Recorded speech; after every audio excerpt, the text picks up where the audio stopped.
Well, hey, Diet Disruptors, Carrie here, and we have a very, very special episode today. Today is one that I hope will resonate with you in more ways than I can count. We have our youngest podcast guest we've ever had, but I really believe this will be one of the most impactful. So let me first introduce you to Annika Lindahl. Annika is I just recently graduated from high school, senior, moving into her freshman year of college, and she has a story to tell around disordered eating, around growing up with a really problematic relationship about food and her body, and the exact reason why I ended up finally making the changes I needed to make as a mom when I saw some of these same signs in my own kids at just 5 and 6 years old. So Annika, first of all, before we get into it, thank you so much for joining us. I want everybody to say hello to Annika. How are you, Annika, today? Are you ready for this? You excited? You nervous? Yeah, I'm so excited. Thank you for having me. This is an honor to be a part of this podcast. Well, you are one of the strongest young women I know, and knowing just what I have gone through in my life around disordered eating, I never would have been able to, at your age, got onto a public forum in this way and been able to share my story. I wouldn't have even been articulate enough or self-aware enough to be able to do it. So thank you for being here. You are going to impact so many lives by doing this. Thank you.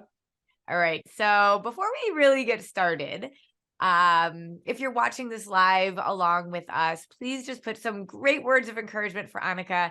This is her first podcast. But I will say this, Annika was a featured guest on our new daily nutrition show on Brinks TV. You can go to Brinks, BRINX.TV, and check out the NIL House Nutrition, the epicenter of all things nutrition. And Annika was featured there during one of our episodes on disordered eating. And so, Annika, even though this is your first podcast, this isn't your first time in front of the camera. So you had a little bit of practice already, right? Yeah, And you were amazing. thank you. All right. So I just want to share a little bit about why this is so important to me. We're going to talk about disordered eating today. We're going to talk about it because a recent study came out that I was on the Today Show for a little while ago. And it was about how 1 in 5 kids show signs of disordered eating. Now, disordered eating meaning having an inappropriate relationship with food or your body, an inappropriate obsession or thought process around gaining weight, around your body image, and believing that food needs to be restricted, or there's a fear of food, or an over consumption of all things around nutrition, food, because of a need to look a certain way, or belief that our body is not where it needs to be. And so while 1 in 5 kids have signs of this, which is what the Today Show came to me to talk about, we know that 75% of women have reported having disordered eating. So if us women are raising these kids, I would tell you right now that the statistic is higher than 1 in 5 kids. My 2 girls at 5 and 6 years old started talking about calories. Now at 16 and 18 years old, they're in a way better place. Thank God they said that to me when they did, because it was my own disordered eating that I thought I was keeping a secret from them that was clearly rubbing off. And if I was 2 for 2 and an educator, a behavior specialist, and someone that was really careful with my language, and I was at 100% of my kids showing signs of that, I guarantee those of you that have this mindset and belief around food and your body and it being problematic, if you have what you would consider some sort of disordered relationship with food in your body, your thoughts and your beliefs will always dictate your actions, and it will rub off on your kids. And I remember growing up as a kid, I was actually really, really skinny. I was body shamed all the time for being as skinny as I was. I then became a college cheerleader where my weight was the determining factor as to whether or not I was able to do my sport. And at the end of my college career, I remember being physically unable to eat because of the fear that if I did, I would get fat. And if I got fat, I would have no value. And that perseverated a cycle of disordered eating that lasted, well, that will last probably my entire life, but I have it so far under control now and experienced food freedom. But it really hit very hard right after I was pregnant. I had gained about 80 pounds and realized for the first time in my life while I was pregnant, I could eat anything I wanted without feeling guilt. But then as soon as I had my first child, that is when everything set in again. And I was on this yo-yo that I did not know how to get off of. And a big part of it was because I didn't know about food. I didn't understand my body and I didn't understand my self-worth. So Annika, just sharing a little bit about my story, I want you to share a little bit of yours.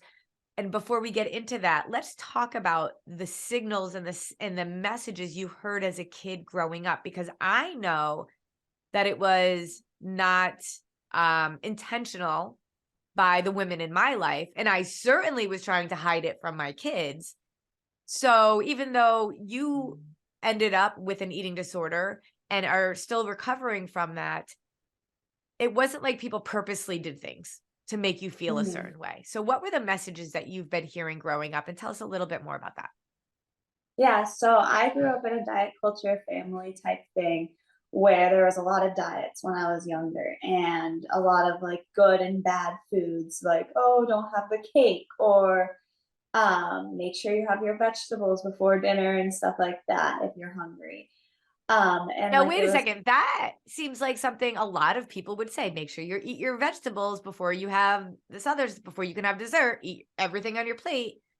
But those are the Mhm. kind of things that start to contribute to us not understanding how food really works and shaming us. Yeah. It was making me almost like afraid of like the fattening type foods Mhm. instead of like my safe foods. And also like I was a competitive dancer, so growing up in the dancer industry where you had to look a certain way to fit Mhm. in and you had to be this certain image that is kind of like unrealistic, so it made me in that thought process that was very like toxic for me. You know, that is so interesting because I talk to women all the time, as well as my team, and I'll ask them about their kids. And a lot of them will say, oh, my kids are athletes. They are fine. They eat whatever they want. But as an athlete yourself, as a former athlete for me, and I can think about Stacy, who is in her 50s and a former Division I college soccer player. And it's when we're not moving our bodies the way that we were, and you're still too young to realize to probably know about this, but like once you stop with your sport, like we don't have any information or knowledge about what to do. And therefore, it's like a lot of us athletes actually, I don't want to say had it worse because there's no way I want to compare, but really struggle coming out of their sport because Yeah. we just don't know. Just because we're athletic didn't mean that we had the knowledge. Yeah, exactly. And also like going into middle school and everything, like in order to be popular, like social media took a huge hit on me and how I saw my body and my worth, which was really unfortunate. So keep going then. Now, because this had been part of your life for a very long time, Yeah. but then it really started to impact daily choices you were making. Talk about what hmm what was happening and how old were you when it really you really were, I think, maybe more cognizant of making certain choices. I want to say freshman year is when it really hit, like transitioning and COVID especially made a huge impact. I started like restricting a lot, like restricting carbs, like being on almost the keto diet and everyone thinking that that's okay. I Because people say really, that that's what we have to do, and yeah, that's what exactly. women are doing left and men are doing left and right, right? Yeah, and so I started like losing some weight, and I had people complimenting me, almost encouraging the body changes. How And many of you, I'm so sorry to interrupt you. You just say so no, many it's quick nuggets that I want to make sure people hear. How many of you see somebody that lost weight and say, "Oh, you look so good," as if before they didn't, as if before they weren't as good as they are now? So, huge important piece to notice when we mhm, compliment somebody on their body like that, and yeah. especially girls. Yeah, and I thought that was okay. I started over exercising a lot, like Mm. really weird hours, and I wasn't doing these exercises before. Like I would go running a lot and doing like sit-ups like at before every meal, after every meal. And no one stopped me at the time, and I thought it was okay. Did I anybody also ask you about it, or it was just they were like, "Okay, she's getting into shape for dance," yeah. like, and that's the excuse that I was saying. I was like, "Oh, like I just want to work up my stamina for the running so I can dance longer and just have the energy." And I thought it was normal at the time. I also like didn't want to go to social events. So like I always said I was busy because I was afraid of the pizza or like the cakes. So I didn't really want to go out to lunch with friends. So I made a lot of excuses on that.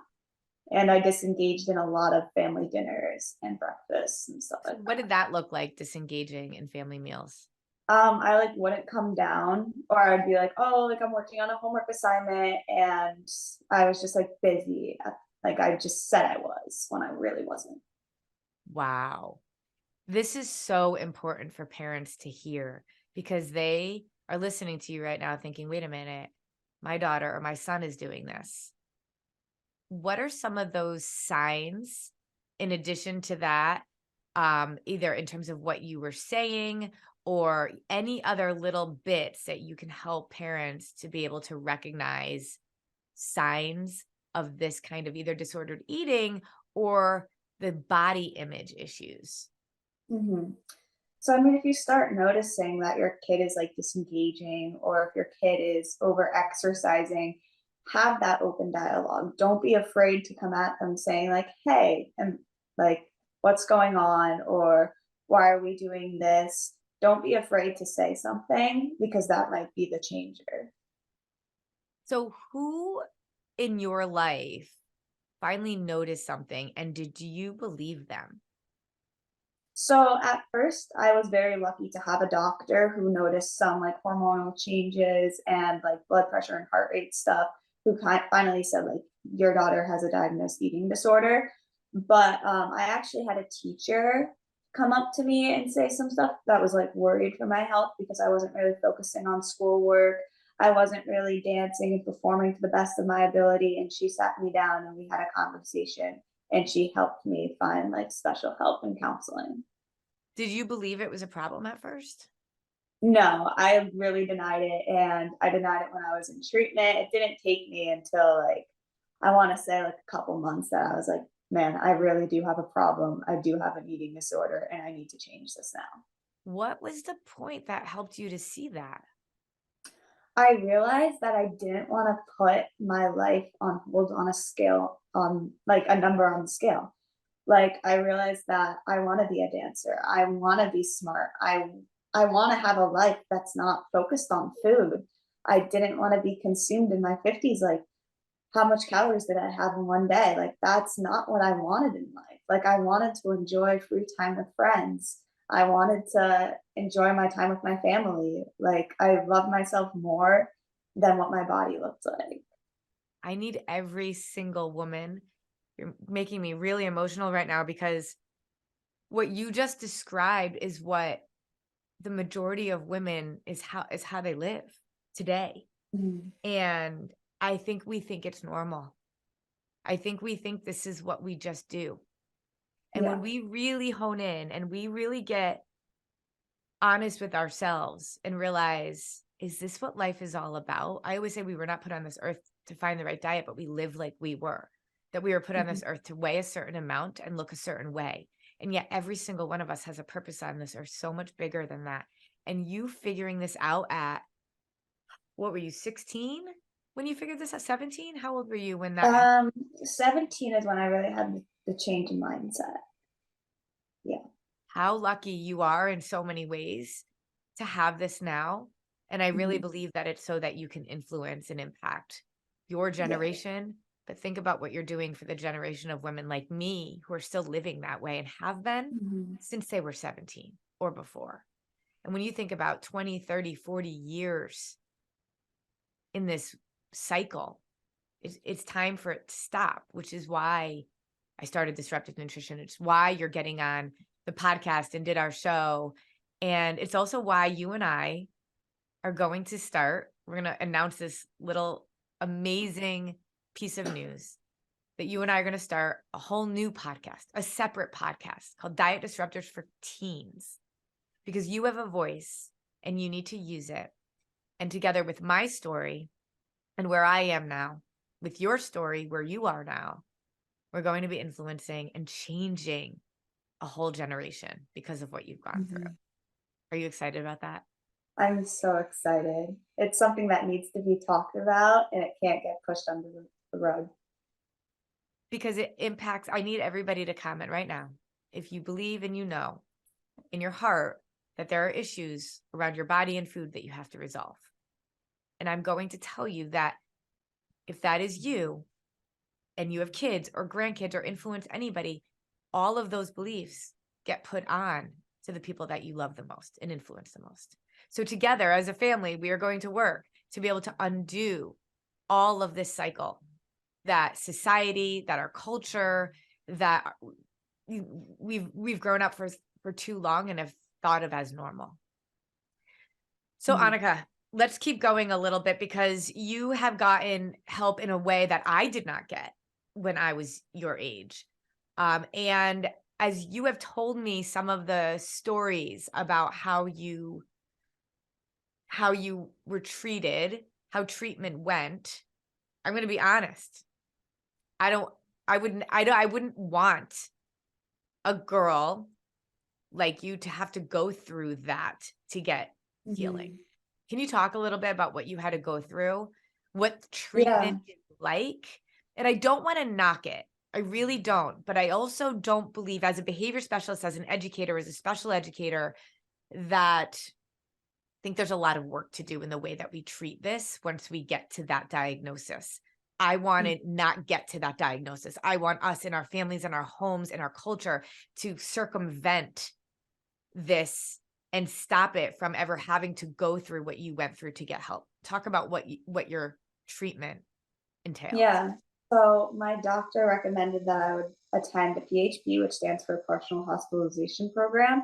So what I had to do was I had to attend school and then I would have to leave at 11 o'clock every day to attend this program and I would get home around like 10 o'clock at night. So what I had to do was I had to have snack there. I had to have dinners there with a bunch of other girls too and boys that were part of the treatment. And I was in the adolescence program, so only kids that were under 18. And there are different types of therapies. There are dialectal behavioral therapies, cognitive disorder behavioral therapies, and there's family therapy, and I had to meet with a dietitian, and I had to get vitals like twice a week. And it was just a lot. It was really hard for my family. Like I love them so much with how much they put up with and treatment, how much commitment they did. But it was a lot with a meal plan. They always kind of like told me like if I wasn't a certain weight by a certain day, like residential was very high. And I was always on that line of like, she's going to be sent to residential any second. And that was really scary for me because I never really knew. And again, that was based on your weight. It was based on my weight and some vitals, but it was mostly like weight numbers. Like they had a weight for me. And then I got put down to IOP, which is intensive outpatient, which meant the hours are shorter, but I still missed out a lot on school. And I'm someone who loves school, and getting pulled out of school, missing out on Spanish class, missing out on history, like I was so sad, and missing out on special activities. Like I was restricted from dance team. So I couldn't dance anymore or do any type of exercise, which made me really, really miserable. And my depression really got high, and anxiety was really high too. Right. And so they're trying to save your life. Let's be honest. They're trying to get enough food inside of you so that you live. But at the same time, you're being taken away from the things that you love, and you're also being forced to eat.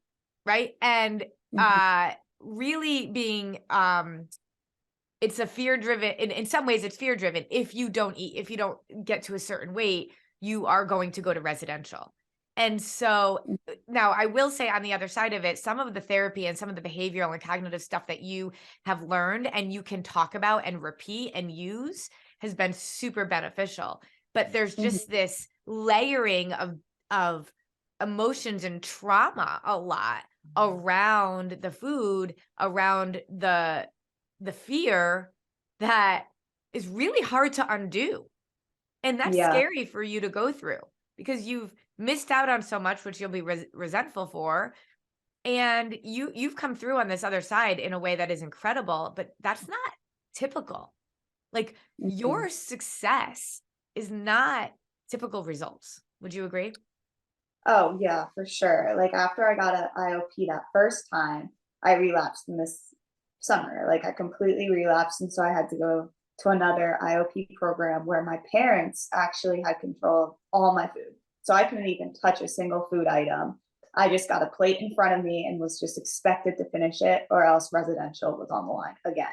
And being pulled out of school completely like scared me to death. So I was like, okay, I'll just complete anything that's in front of my face right now. And it was really, really hard because I had days where it's like I had one day where I like literally threw my apples across the room. And like I felt so bad looking back at it because my parents, I love them again, I'm saying it again, like really were in such a scary situation where they had to do it because it was And too late. and that's where the idea of therapy and putting it into somebody else's hands to me is not an option. We Mhm. need to figure out our own stuff first. Because if we don't figure out our own stuff, there's no way we're going to be able to help our kids figure it out. There's no way we're going to say the things that aren't like, oh, you look so cute today. Or, oh, why don't we, um, eat your dinner before you have dessert. Or we say things like, we grab a piece of cake at a party and say, oh gosh, I'm being so bad. I'm having a piece of cake. Yeah. Right? We say things without realizing it. And until our own thoughts and beliefs are front and center and our self-awareness is at a super high level, we will unconsciously say things that will contribute to disordered eating. Now, I get it that Annika's story you may feel like might be, well, that's not where my kids are. Your parents didn't think that was what was going to happen either. No. And I know your parents and I know how much they love you. Nobody was trying to say the things. It happens, and it happens in every family. And your story is really lucky because you had a Mhm. doctor that noticed that some of the things that were going on in your body, like with your periods and things like that, were not typical. And then you had a teacher. And as a former educator, I could tell you that there are not enough teachers that are noticing these little things about their kids. And how Mhm. many of them slip through the cracks? How many of you slip through the cracks? And somebody could have said something to you or talked to you. But Annika was lucky where people noticed Mhm. and then it got to a really significant place. But I would argue that so many girls, especially, but girls and boys, have they actually people dug into their thinking and what's going on? We would see a huge number of people that could be justified in even going into therapy around Yeah. disordered eating or eating disorders. And Mhm. so I want to circumvent that. And I don't necessarily think, I'm not saying that it's necessary. I'm saying it's important to start the conversation because the realization that we are not meant to weigh a certain amount, we can start to have those mindset shifting conversations now. Mhm. Annika, I think one of the things that is important to help people see is that you you were my intern for a while, and this is how I got to know your story and you. And you, in working with us, made some really interesting observations about the way that we work and what we Mhm. say and what we do. I always say if you want something different, you have to do something different.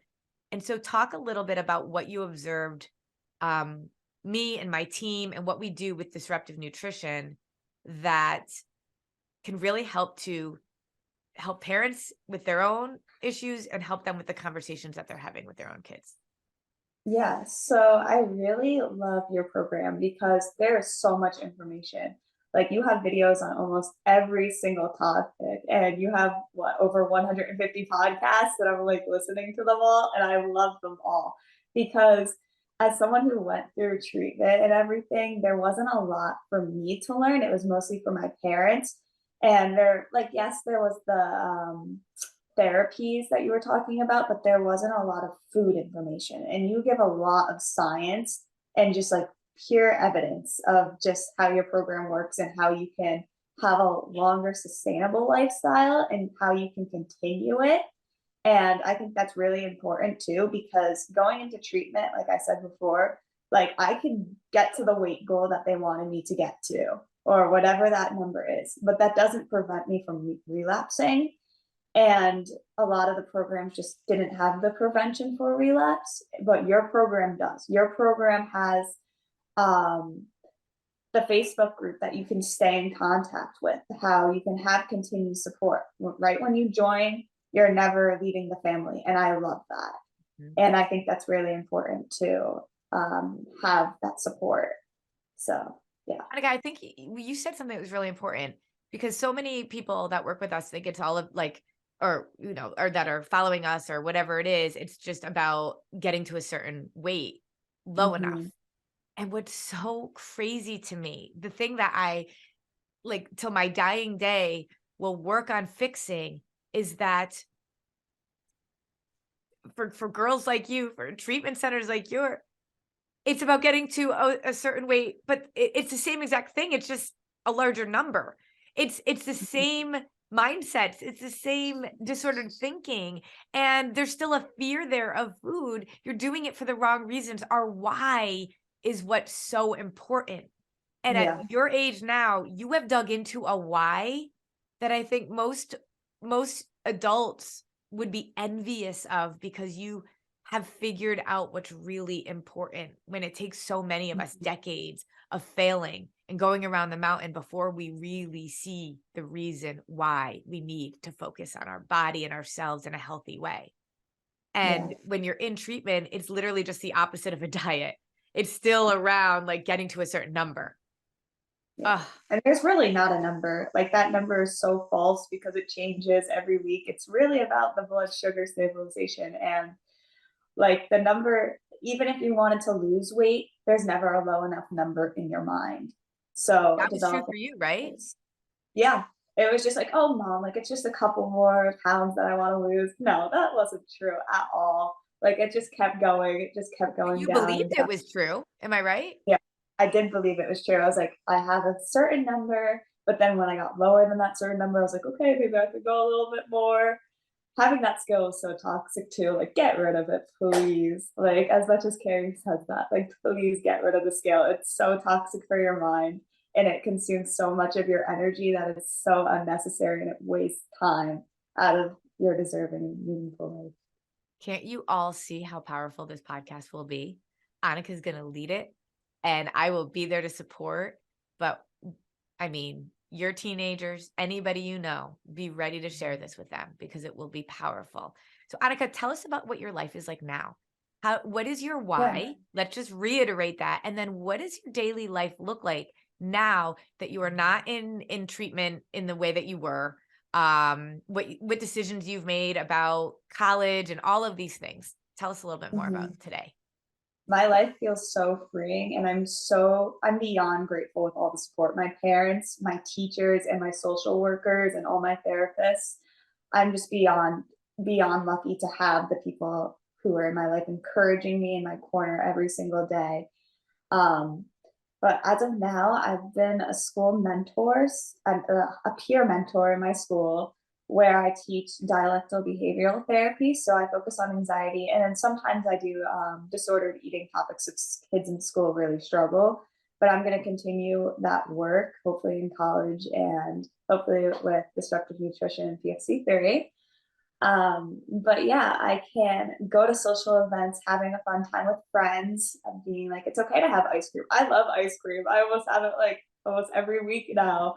And I'm not afraid of that. I love it. I love trying new flavors. And I actually love cooking like with my family and having balanced meals. I love going on mindful walks, not over exercising myself because I know that's toxic for me personally. But I allow myself to have some free time outside when I'm in a good mindset. And my why is I want to go to college. I don't want to worry about food when I'm in my 50s. And I just want to enjoy the time that I have on this earth while I can and just enjoy it without food consuming me. Oh my gosh, I never cry. All you're doing is making me cry this whole time, and I love it because I can only imagine how people on the other side of the screen are feeling right now. I think this is truly the most impactful episode we've ever done, and I am so proud of you. And I don't wish this upon anyone, and I wish you never had to go through this. And going through this at this age and coming through it the way you have, it doesn't mean you're not going to still struggle. But wow, what you At have in all. front of Like you. there's a struggle almost like I'm nowhere near perfect. And no one who comes out of this recovered or working on this is perfect. Like I have slip up days, but then I know like, okay, tomorrow I can start again. The next meal I can start again. Like it's okay. It's not like it's gonna be a continuous path going downward.